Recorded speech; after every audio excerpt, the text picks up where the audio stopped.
sa ating mga balita, mas pinalakas pa ang ugnayan ng Pilipinas at ng Sovereign Order of Malta. Ito po ay kasunod ng pag-courtesy call ni Prince at Grand Master of Sovereign Order of Malta na si Fra Matthew Festing kay Pangulong Aquino.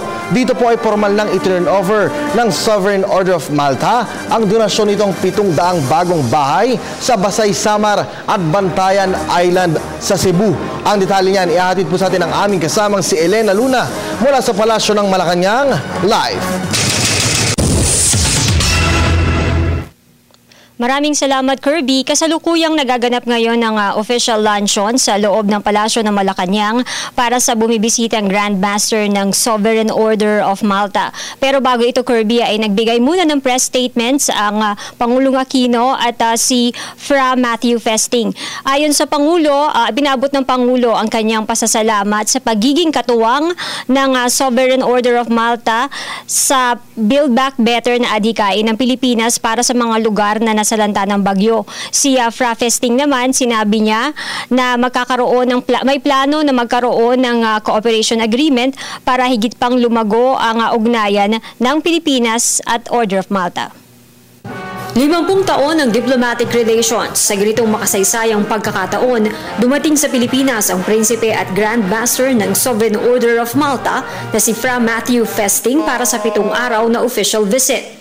Ang pagtanggap sa Grand Master ni Pangulong Aquino sa Palasyo ng Malacanang ay ibayo pang nagpatibay ng ugnayan ng Pilipinas at ng Sovereign Order of Malta. Ito ang pangalawang beses matapos ang 36 na taon na bumisita sa Pilipinas ang isang Grand Master. Ang Sovereign Order of Malta ay isa sa pinakamatandang Catholic religious orders. Itinatag ito taong 1048 sa Jerusalem. 900 taon na nitong isinasagawa ang misyong kumalinga sa mga nangangailangan saan man sila nagmula. Sa Pilipinas, mahigit 50 taon na ang Order of Malta na tumutulong sa disaster response, relief at rehabilitation. Naging bahagi ng programa ang ceremonial turnover ng simbolikong susi para sa 700 bahay na ipinatayo ng Sovereign Order of Malta sa Basay, Samar at Bantayan Island sa Cebu. Sa tulong rin ng order, ipinaayos ang mga nasirang bahay ng bagyo sa mga lugar na ito at nagkaloob ng cash for work construction. Namahagi rin sila ng relief goods, school supplies at mga temporary shelters. Sa Bohol, 250 bahay ang ipinaayos ng order.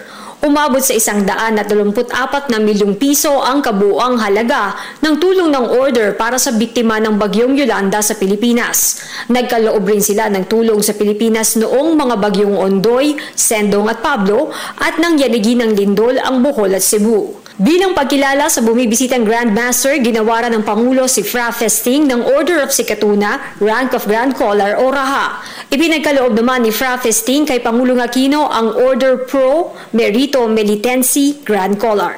Over the years, we have witnessed you carry out this mission in many instances through your charitable works. From the humanitarian relief assistance they extended in the aftermath of the eruption of Mount Pinatubo in 1991 to the 700 new homes you constructed for those who were affected by Super Typhoon Yolanda in 2013. You have consistently helped us alleviate the suffering of our countrymen at the soonest possible time.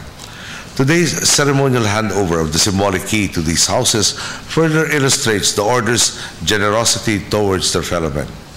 This complements our own government's plan to build back better, to break the vicious cycle of destruction and reconstruction by emphasizing long-term resilience in our reconstruction and rehabilitation efforts. The Order of Malta intends to strengthen our collaboration and our relations with the Republic of the Philippines in the short-term future. We are discussing the possibility of a cooperation agreement and indeed the elaboration of what we have been doing here so far. So I hope very much that my visit and that of my colleagues will be part of an ongoing and developing program which will further enhance the relations. Sa toast kanina, Kirby, bago nagsimula ang official luncheon, ay sinabi ni Pangulong Aquino na personal at may malalim na kahulugan sa kanya ang iginawad na pagkilala ng Order of Malta. Ito ay dahil daw miyembro ng order na ito ang lolo at lola na si Jose at Demetria Coangco at pati na rin ang kanyang lola na si Aurora Aquino. At yan ang ating balita mula dito sa Malacanang. Sa tulong ng RTVM, ako si Elena Luna para sa Telebisyon ng Bayan. Maraming salamat sa iyo, Elena.